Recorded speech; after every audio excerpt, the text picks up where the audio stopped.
दरवाजे पर हाथ। सोचिए, रात के 12 बजे हैं। पहाड़ों पर हल्की बारिश हो रही है। आप अकेले हैं और अचानक बत्ती गुल हो जाती है। और तभी कोई धीरे से आपके दरवाजे का हैंडल पकड़ लेता है। और बताइए, क्या आप दरवाजा खोलेंगे? साल था 1998। आप अपने 2 दोस्तों के साथ मसूरी घूमने आए थे। एक पुराना ब्रिटिश जमाने का गेस्ट हाउस मिला, द ग्लेनवुड। वहां का बूढ़ा केयरटेकर बोला, ऊपर वाले कमरे बंद हैं साहब, वहां कोई नहीं रुकता अब। आपने मुस्कुराकर कहा, कोई बात नहीं, हमें ऊपर ही कमरा चाहिए। और आपने ले लिया कमरा नंबर 203। रात गहराती जा रही थी। 11:40 पर बिजली फिर चली गई। आपने मोमबत्ती जलाई। दोनों दोस्त सो गए। कमरे में एक अजीब सी ठंडक थी, जैसे दीवारें भी सांस ले रही हों। अचानक ठक ठक ठक दरवाजे पर किसी ने दस्तक दी।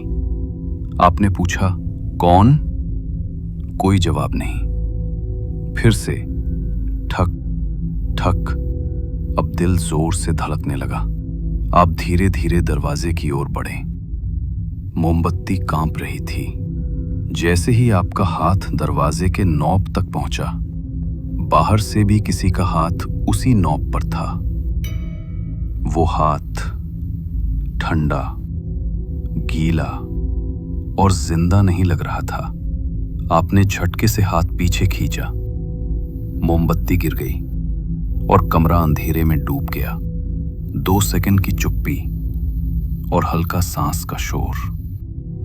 आपके दोस्त घबराकर उठ गए। अंधेरे में बस एक ही आवाज थी, दरवाजे के नॉब के घूमने की।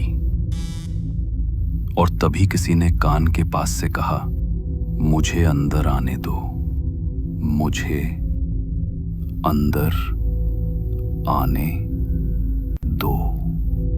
उसी वक्त बिजली वापस आई। आपने झटके से दरवाजा खोला। बाहर कोई नहीं था, बस गीले पैरों के निशान जो कॉरिडोर के बीच तक गए थे और वहां अचानक खत्म हो गए। सुबह जब आपने केयरटेकर हरीश को बताया, उसका चेहरा सफेद पड़ गया।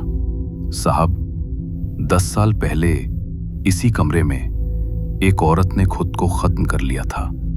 बरसात की रात थी और तब से हर साल उसी दिन कोई दरवाजे पर हाथ रखता है।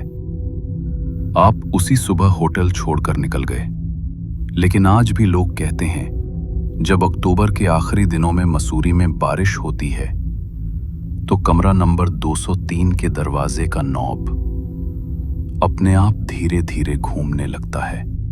मुझे अंदर आने दो।